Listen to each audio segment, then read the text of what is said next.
Friends, welcome to the UPSC PCS forum. आज हम पढ़ेंगे इंडस्ट्रीज के 6 नंबर क्वेश्चन को। इसके पहले हमने 5 नंबर क्वेश्चन तक कंप्लीट कर लिया था।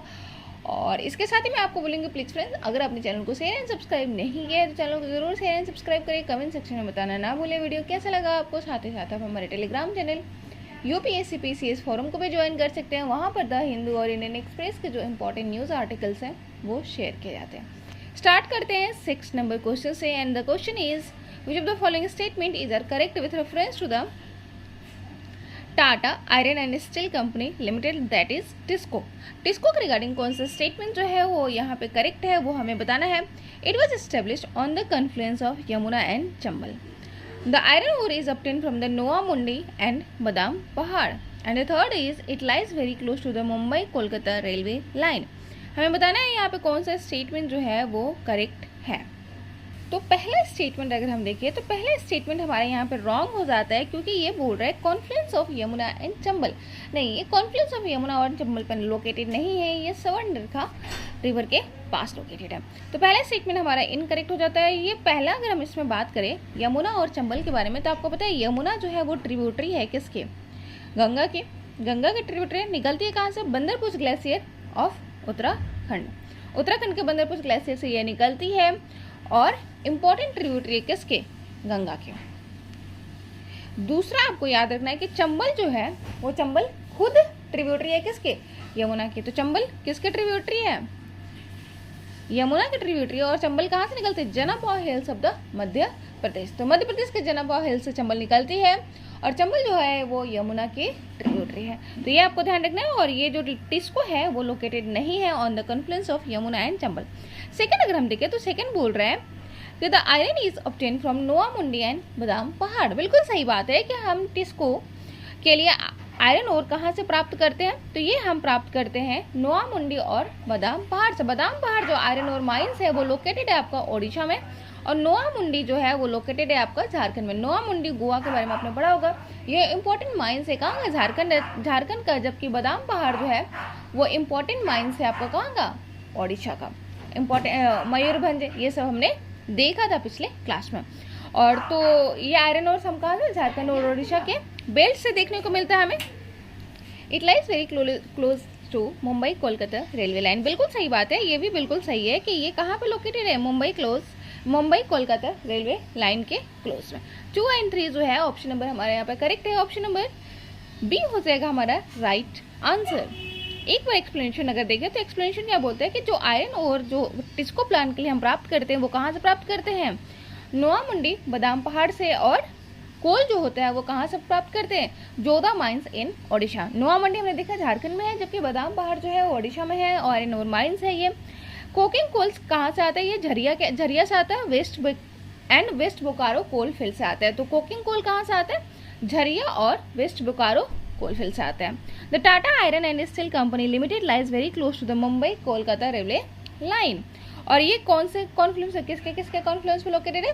सुवर्णरेखा और खरकई रिवर के कॉन्फ्लुएंस पे लोकेटेड है, ना कि यमुना और चंबल रिवर के कॉन्फ्लुएंस पे लोकेटेड है। सेवंथ नंबर क्वेश्चन देखते हैं। And the question is, which of the given statement is or incorrect with reference to the ISCO? This is ISCO, not TISCO.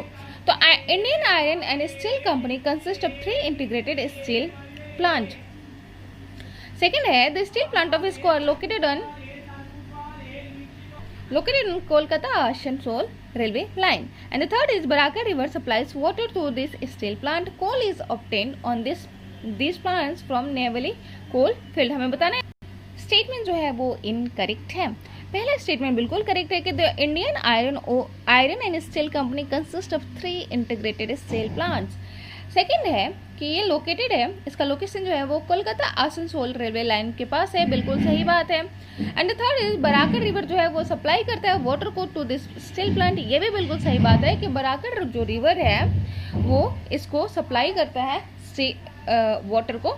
And the fourth is, coal is obtained in this plants from the Neyveli coal. नहीं, Neyveli coal field से हम यहाँ पे कोल प्राप्त नहीं करते हैं। यहाँ पे नेवली कोल फील्ड आपको पता है कहाँ पे? तमिलनाडु में है। और ये फेमस है किसके लिए? लिग्नाइट कोल के लिए। ऑप्शन नंबर डी हो जाएगा हमारा इनकरेक्ट स्टेटमेंट। देखते हैं एक बार एक्सप्लेनेशन को। And the explanation is, the Indian iron and steel companies plants are located very close to the Damodar valley coal field. तो इसको जो है वो कहाँ पे लोकेटेड है, वेरी क्लोज है दामोदर वैली कोलफील्ड्स को, जो कि रानीगंज, झरिया और रामगढ़ के लोकेशन पे स्थित है। कोल जो है इसके लिए हम प्राप्त करते हैं कहाँ से, दामोदर वैली से। और जो कंपनी जो establish its first factory at Hirapur and later on the Kulti, तो ये कंपनी जो है पहला अपना फैक्ट्री हीरापुर में एस्टेब्लिश करते हैं एंड सेकेंड एस्टेब्लिश करती है कोल्टी में। 8 नंबर क्वेश्चन देखते हैं। 8 नंबर क्वेश्चन है, consider the following statement with reference to the Visvesvaraya iron and steel work. तो Visvesvaraya iron and steel work regarding कौन सा स्टेटमेंट जो है वो यहाँ पे करेक्ट है। It is located near Kemmangundi in Baba Budan hills. Second है, coal is abundantly available locally near this power plant। और तीसरा है, Bhadravati river supplies water to this plant. हमें बताना है यहाँ पे कौन सा स्टेटमेंट जो है वो करेक्ट है। पहला स्टेटमेंट बिल्कुल सही बात है कि Visvesvaraya iron and steel works जो है वो कहाँ पे लोकेटेड है, केमानगुंडी बाबा बुदन हिल्स के पास, ठीक है, बाबा बुदन हिल्स के पास लोकेटेड है ये, केमानगुंडी के पास। सेकेंड है, coal is abundantly available locally near this plant. नहीं, ये जो है वो हमारा इनकरेक्ट हो जाता है, क्योंकि यहाँ पे हम पावर जो प्राप्त करते हैं वो भद्रावती रिवर से नहीं प्राप्त करते हैं, सॉरी भद्रावती रिवर से प्राप्त करते हैं, ना कि कोल से प्राप्त करते हैं। मतलब हाइडल पावर प्रोजेक्ट का यूज करते हैं हम यहाँ पे पावर के लिए। And the third is Bhadravati river supplies water to this plant. बिल्कुल सही बात है। तो 1 एंड 3 जो है स्टेटमेंट बिल्कुल करेक्ट है। ऑप्शन नंबर बी हो जाएगा right answer. Visvesvaraya iron and steel works के रिगार्डिंग ये initially called the Mysore iron and steel works. तो Visvesvaraya iron and steel plants को Mysore iron and steel works कहते थे और ये लोकेटेड है close to the iron ore producing area of Kemmangundi in the Baba Budan hills. Bhadravati river जो है वो सप्लाई करती है वाटर इस प्लांट को। This plant produces specialised steel and alloys because coal is abundantly not available local near this plant. ठीक है, 9th number question देखते हैं। Match the following list correctly and choose the correct code. Iron and steel plant दिया हुआ और इनका state दिया हुआ है, बताना है कौन कहाँ पे लोकेटेड है। तो पहला है दुर्गापुर स्टील प्लांट, सेकंड है राउरकेला स्टील प्लांट, थर्ड है Bhilai steel plant and the fourth is Vizag steel plant. तो दुर्गापुर स्टील प्लांट जो है वो कहाँ पर लोकेटेड है? दुर्गापुर स्टील प्लांट जो है वो लोकेटेड है आपका वेस्ट बंगाल में। राउरकेला जो है वो कहाँ पे लोकेटेड है? ओडिशा में। भिलाई जो है वो छत्तीसगढ़ में एंड वाइजैग जो है वो आंध्र प्रदेश में है। दुर्गापुर स्टील प्लांट जो है वो किसके हेल्प से बनाया गया था? यूनाइटेड किंगडम यानी ब्रिटेन की हेल्प से बनाया गया था। राउरकेला हमने देखा था पिछले क्लास में जर्मन की हेल्प से बनाया गया था and the Bhilai steel plant हमने देखा था यूएसएसआर के हेल्प से बनाया गया था। वाइजैग स्टील प्लांट जो है वो आंध्र प्रदेश में। देखते हैं अब इसका एक्सप्लेनेशन कि दुर्गापुर स्टील प्लांट जो है वो वेस्ट बंगाल में सेटअप किया गया था in the collaboration of the government of United kingdom और इसका प्रोडक्शन स्टार्ट होता है 1962 में। ठीक है, 1962 और किसके लिए फेमस है? इंडो चाइना वॉर के लिए फेमस है। Rourkela steel plant was set up in 1959 और ये on the collaboration with the Germany और ये लोकेटेड है कहाँ पे? Sundargarh district of the Odisha में। भिलाई स्टील प्लांट जो है वो एस्टेब्लिश्ड हुआ है with the help of the Russian collaboration and ये दुर्ग डिस्ट्रिक्ट ऑफ छत्तीसगढ़ में लोकेटेड है। Started production in the 1959।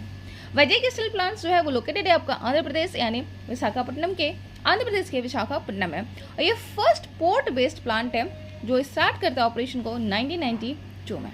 ठीक है, 90 से 1992 जो है वो फेमस है किसके लिए? एलपीजी के, एलपीजी रिफॉर्म्स के लिए फेमस है।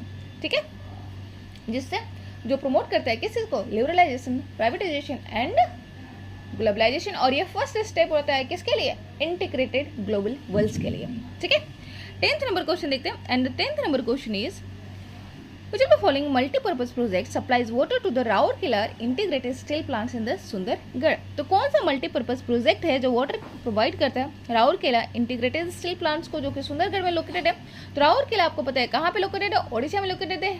ये बना था किसके कोलैबोरेशन से? With the help of the German and यहाँ पे हमें बताना है कि ये जो मल्टीपर्पज प्रोजेक्ट है ये वाटर जो है वो प्राप्त करता है कैसे? कौन से मल्टीपर्पज, मतलब ये जो स्टील प्लांट्स है वो कौन से मल्टीपर्पज से प्राप्त करता है वाटर को? तो ये प्राप्त करता है हीराकुंड प्रोजेक्ट से। ठीक है, हीराकुंड जो है वो प्रोजेक्ट है जो कि located on the Mahanadi river. ठीक है, महानदी रिवर जो है वो निकलती है कहाँ से? सिहावा डिस्ट्रिक्ट ऑफ छत्तीसगढ़ से। ठीक है, ये भी ध्यान में रखना है। और ये इंपॉर्टेंट रिवर है ओडिशा के। Hirakud river project supply water to Rourkela integrated steel plants in the Sundargarh. Rourkela steel plant जो है वो स्टेब्लिश किया गया था 1959 में सुंदरगढ़ डिस्ट्रिक्ट में in with the collaboration of the Germany. Hirakud project supply करते हैं electric furnaces and water obtain करते हैं कोयल एंड सांक रिवर से। 11th नंबर क्वेश्चन है। 11th नंबर क्वेश्चन क्या कहता है, विच of the following iron and steel plant is not in the vicinity of its raw material. तो इनमें से कौन सा जो आयरन एंड स्टील प्लांट्स है जो लोकेटेड नहीं है closely to the vicinity of the raw material? Jamshedpur, Durgapur, Rourkela and Salem. तो Durgapur iron and steel plant जो है वो लोकेटेड नहीं है closest to the raw material area. Option number C हो जाएगा राइट आंसर। दुर्गापुर जो है one of the integrated steel plant है सेल का। सेल मतलब हो गया steel authority of India limited जो कि लोकेटेड है दुर्गापुर में। और दुर्गापुर कहाँ पे लोकेटेड है? Eastern state of the West Bengal. Iron and steel plant जो है located near the source of raw material in India because the iron and steel is heavy industries. हमने देखा था हैवी इंडस्ट्रीज जो होते हैं वो लोकेटेड होते हैं कहाँ पे? रॉ मटेरियल के सोर्स पे। क्यों? क्योंकि एक तो वेट लूजिंग मटेरियल्स का वो मेनली यूज़ करते हैं। वेट लूजिंग मटेरियल जैसे आयरन ओर्स हो गया, कोल हो गया, ये वेट लूजिंग होते हैं और ये इफिशियंट बनाते हैं अगर वो लोकेटेड होते हैं कहाँ पे? At the source of the raw material. ठीक है, तो एफिशिएंसी को मेंटेन करने के लिए, इसको प्रॉफिटेबल बनाने के लिए मेनली ये लोकेटेड होते हैं कहाँ पर? Source of the raw material. क्योंकि ये हैवी इंडस्ट्रीज होते हैं, ट्रांसपोर्टेशन जो खर्च होता है, एक्सपेंडिचर होता है, उसको हम सेव कर पाते हैं। 12th नंबर क्वेश्चन देखते हैं। 12th number question is which of the following iron steel plant of India is located near the Raniganj Jharia coal belt and is connected with the Kolkata Delhi railway route. तो इनमें से हमें बताना है कि आयरन स्टील प्लांट जो लोकेटेड है near the Raniganj Jharia coal belt और कनेक्ट है कोलकाता दिल्ली रेलवे रूट से, वो हमें बताना है कौन सा कोल प्लांट है, आयरन एंड स्टील प्लांट है हमारा। तो है Durgapur iron and steel plant जो कि लोकेटेड है जो कहाँ पे? रानीगंज और झरिया कोल फील्ड के पास, और ये कनेक्ट करता है कोलकाता और दिल्ली रेलवे रूट को। तो दुर्गापुर स्टील प्लांट जो है वो लाइज है कहाँ पर? Raniganj and Jharia coal belt में, वेस्ट बंगाल में। और ये आयरन प्राप्त करते हैं नोआ मुंडी से, ये भी ध्यान में रखना है। और दुर्गापुर स्टील प्लांट जो है लाइज करता है कोलकाता रेलवे रूट्स को। ठीक है, और हमने देखा नोआ मुंडी जो है वो कहाँ पड़ते हैं? झारखंड में पड़ते हैं। 13th नंबर क्वेश्चन देखते हैं। 13th number question is consider the following assertion and reason and choose the correct code. Ahmedabad is the largest center of cotton textile industry in India. Reason दिया हुआ है Ahmedabad is located in major cotton growing region of India, so it has no problem of raw material. हमें बताना है यहाँ पे कौन सा स्टेटमेंट जो है वो करेक्ट है। पहला स्टेटमेंट है कि अहमदाबाद जो है वो लार्जेस्ट सेंटर है कॉटन टेक्सटाइल ऑफ इंडिया का। नहीं, अहमदाबाद नहीं है, एक्चुअली महाराष्ट्र है। और महाराष्ट्र का मुंबई जो प्लेस है वो है important centre for the textile industries. और रीजन दिया हुआ है Ahmedabad is located on major cotton growing region of India, so it has no problem. हाँ, ये बिल्कुल सही बात है कि जो अहमदाबाद है वो लोकेटेड है मेजर कॉटन ग्रोइंग रीजन वाले रीजन में, और इसीलिए यहाँ पर रॉ मटेरियल का कोई इशू नहीं है। लेकिन वो लार्जेस्ट प्रोड्यूसर नहीं है, लार्जेस्ट प्रोड्यूसर नहीं है। कॉटन प्रोडक्शन के लिए आपको पता है ब्लैक सॉइल की ज़रूरत होती है। ठीक है, ब्लैक सॉइल आपको पता है जिसमें क्रैकिंग हो जाता है जब उसमें मॉइस्चर नहीं रहते हैं। ठीक है, तो ये आपको पता होना चाहिए। ऑप्शन नंबर डी हो जाएगा हमारा राइट आंसर, क्योंकि पहला जो है वो बिल्कुल इनकरेक्ट है। महाराष्ट्र का मुंबई जो है वो लार्जेस्ट सेंटर है कॉटन टेक्सटाइल इंडस्ट्रीज का। उसके बाद अहमदाबाद जो है वो इम्पोर्टेंट सेंटर हो जाता है। अहमदाबाद जो लोकेटेड है वो मेजर कॉटन रीजन पे लोकेटेड है और ये फेस नहीं करता है रॉ मटेरियल क्राइसिस को। 14th नंबर क्वेश्चन देखते हैं। And 14th number question is which of the following statement is are correct. इनमें से कौन सा स्टेटमेंट जो है वो करेक्ट है? Shahpur calico cotton mills are establish in Ahmedabad in Gujarat. Ahmedabad is known as the Manchester of India due to its textile production. Power loom sector produces more cotton than the organized handloom sector in India. हमें बताना है यहाँ पे कौन सा statement जो है वो करेक्ट है। पहले स्टेटमेंट अगर देखें तो पहला स्टेटमेंट बिल्कुल करेक्ट है कि शाहपुर और कैलिको कॉटन मिल जो है वो इस्टेब्लिश है कहाँ पे? वो लोकेटेड है अहमदाबाद, गुजरात के अहमदाबाद में ये लोकेटेड है। सेकंड अगर देखें, सेकंड बोल रहा है कि अहमदाबाद को मैनचेस्टर ऑफ इंडिया भी कहा जाता है क्योंकि ये टेक्सटाइल प्रोडक्ट प्रोड्यूस करता है।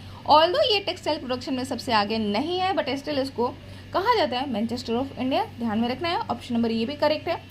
And the third is power loom sector जो होता है प्रोड्यूस करते हैं मोर कॉटन को देन ऑर्गेनाइज्ड हैंडलूम सेक्टर। ये भी बिल्कुल करेक्ट है कि पावर लूम जो sector, obviously power loom sector जो है वो इफिशियंसी को इंक्रीज करते हैं। हैंडलूम सेक्टर में हमें टाइम बहुत कंज्यूम होता है, ठीक है। और यही रीज़न था जब हमने देखा था कि जब ब्रिटिशर्स थे और इंडिया की इंडस्ट्रीज जो है वो लैक करने लगते। क्यों? क्योंकि जैसे ही वहाँ पर इंडस्ट्रियलाइजेशन होता है यूरोप में, तो वो क्या करते हैं, पावर लूम के थ्रू ये टेक्सटाइल का प्रोडक्शन स्टार्ट कर देते हैं। और इंडिया में जो है वो हैंडीक्राफ्ट होता है, और हैंडीक्राफ्ट्स की वजह से यहाँ पे टाइम कंज्यूम बहुत ज़्यादा होता है, मेहनत बहुत ज़्यादा लगता है, और उसका जो फिनिशिंग होता है उतना टच अच्छा नहीं होता है, जिसकी वजह से जो हमारी इंडस्ट्रीज होती है धीरे धीरे डाउन होने लगता है। और एक और इम्पॉर्टेंट रीज़न होता है कि हमारा जो इम्पोर्ट होता है वहाँ से उसके ऊपर फ़ी नहीं लगाया जाता, जबकि हम अपने जब प्रोडक्ट्स को एक्सपोर्ट करते थे तो उस पर बहुत ज़्यादा टैरिफ चार्जेस लगाना स्टार्ट कर दिया था ब्रिटिशर्स ने। तो ये सब तो आपको पता होगा। बाकी ऑप्शन नंबर डी हो जाएगा हमारा right answer. All the given statement are correct. Shahpur mill और कैलिको मिल जो है वो स्टेब्लिश है अहमदाबाद में, और ये सेकेंड लार्जेस्ट टेक्सटाइल सिटी है आफ्टर मुंबई, और इसको मैनचेस्टर ऑफ इंडिया भी कहा जाता है क्योंकि ये टेक्सटाइल प्रोडक्शन के लिए जाना जाता है। पावर लूम सेक्टर जो है वो प्रोड्यूस करते हैं मोर कॉटन को लेस टाइम में ऑर्गेनाइज सेक्टर के कंपैरिजन में। 15th नंबर क्वेश्चन देखते हैं, and the question is consider the following statement with reference to the location of cotton industries in India. Cotton industries के regarding कौन सा statement जो है इनकरेक्ट है। इनकरेक्ट स्टेटमेंट हमें बताना है। पहला है cotton is a pure raw material which does not lose weight. Second is cotton industries tend to locate closer to the source of raw material. हमें बताना है यहाँ पे कौन सा स्टेटमेंट जो है वो करेक्ट नहीं है। पहला स्टेटमेंट अगर हम देखें तो कॉटन जो है वो प्योर रॉ मटेरियल है, यस। तो प्योर रॉ मटेरियल है तो ये वेट लूज नहीं करता है। वेट लूज नहीं करता है तो ये कोई ज़रूरी नहीं है कि इनका जो इंडस्ट्रीज हो वो लोकेटेड हो रॉ मटेरियल के सोर्स से। बिल्कुल हम इसको कहाँ लोकेट करेंगे, इसको लोकेट करेंगे मार्केट रीजन में, ठीक है। ये नियरली लोकेटेड होगा मार्केट के, क्योंकि यहाँ पे ट्रांसपोर्टेशन चल, क्योंकि यहाँ पर क्या हो, ये वेट लूजिंग नहीं है, तो ये हमारी इफिशियंसी को तब प्रमोट करेगा जब ये लोकेटेड होगा near the market. Option number second जो हो जाएगा वो हमारा रॉन्ग हो जाएगा, फर्स्ट स्टेटमेंट हमारा करेक्ट हो जाएगा। ऑप्शन नंबर बी हो जाएगा राइट आंसर, क्योंकि पूछा जा रहा था incorrect statement. Location of cotton industries in India because at present the tent is located to the industry at or close to the market, as it is the market that decide what kind of cloth can be produced from the cotton, okay। क्योंकि ये wait losing नहीं होता है, जबकि हमने देखा था iron and steel production में वो वेट लूजिंग होते हैं, उसमें जो रॉ मटेरियल्स हम यूज़ करते हैं वो वेट लूजिंग होते हैं, और इसकी वजह से वो कहाँ पे लोकेटेड होता है, सोर्स एरिया पे, ठीक है। रॉ मटेरियल का जो सोर्स होता है वहाँ पे इंडस्ट्रीज लोकेटेड होता है मेनली उसकी इफिशियंसी को मेंटेन करने के लिए। 16th नंबर क्वेश्चन देखते हैं, and the 16th number question is which of the following statement is not correct with reference to the factors determining setting up of cotton textile industries in various region. इनमें से कौन सा जो factor है वो correct नहीं है regarding the setting of cotton textile industries in various region. हमें बताना है। पहला है cotton textile mill have been set up in Kolkata due to its ports facilities. बिल्कुल सही बात है कि पोर्ट्स की फैसिलिटीज़ की वजह से कॉटन टेक्सटाइल जो मिल है वो लोकेटेड, कॉटन आपको पता है कोलकाता जो है वो काफ़ी फेमस रहा है कॉटन प्रोडक्शन में, ठीक है। ब्रिटिशर्स के टाइम पे बहुत ज़्यादा, उसके पहले भी ये काफ़ी फेमस रहा है, मसलिन ये सब के लिए काफ़ी फेमस रहा है। कोलकाता ढाका वाला रीजन जो कि बांग्लादेश में, ये सब फेमस रहता है क्योंकि वहाँ पे पोर्ट की फैसिलिटीज़ थी। आपको पता है कोलकाता में फेमस पोर्ट है कौन सा, हल्दिया पोर्ट। सेकेंड है rapid development of cotton textile industry in Tamil Nadu is attributed to cheap availability of cotton import. नहीं, ये स्टेटमेंट जो है वो हमारा इनकरेक्ट हो जाता है, क्योंकि रैपिड जो डेवलपमेंट है तमिलनाडु में वो एट्रीब्यूटेड नहीं है cheap availability of the cotton import. Hydro power है मिल्स के लिए, ठीक है। वहाँ पे मिल्स जो अवेलेबल है कहाँ पे, तमिलनाडु में, उसके लिए एबंडेंट अवेलेबिलिटी है हाइड्रो पावर का, ठीक है। मतलब पावर का वहाँ पे पावर जो है प्राप्त होता है कहाँ से, मिल्स को प्राप्त होता है हाइड्रो पावर प्रोजेक्ट से। सी अगर देखें Nagpur, Indore, Solapur, Vadodara are important cotton textile centre in the central India. बिल्कुल सही बात है। कॉटन टेक्सटाइल का इंपॉर्टेंट सेंटर कौन कौन से है, तो वो है नागपुर जो कि महाराष्ट्र में लोकेटेड है, इंदौर मध्य प्रदेश में, सोलापुर महाराष्ट्र, वडोदरा गुजरात में लोकेटेड है, और ये सब फेमस है कॉटन टेक्सटाइल के लिए। फोर्थ है labour cost lower labour cost has led to the development of this industries in Ujjain, Bharuch, Agra and Hathras. बिल्कुल सही बात है कि लोअर लेबर कॉस्ट भी क्या करता है, डेवलप करता है इंडस्ट्रीज को उज्जैन, भरूच, आगरा एंड हाथरस। आपको पता है बिहार, यूपी, मध्य प्रदेश ये फेमस है किसके लिए, लेबर इंरिचमेंट के लिए, मतलब लेबर इंटेंसिव के लिए, ये लेबर प्रोड्यूसिंग स्टेट्स हैं, ठीक है। तो ये लेबर प्रोड्यूसिंग स्टेट है तो प्रोवाइड करते हैं लो कॉस्ट लेबर को, और ये इंपॉर्टेंट होता है किसके लिए, डेवलपमेंट ऑफ द इंडस्ट्रीज के लिए। तो डी भी हमारा यहाँ पे करेक्ट हो जाता है। ऑप्शन नंबर सिर्फ बी ही हमारा इनकरेक्ट है, क्योंकि कॉटन का इम्पोर्ट नहीं किया जाता है तमिलनाडु में। Tamil Nadu is the result of abundant availability of hydropower for the mills. Lower labor cost at the centers like Coimbatore and Tirunelveli also cause industries to be located away from the cotton producing areas. तो आज के लिए इतना रहने देते, next class में पढ़ेंगे 17th number question से। Thank you so much, bye.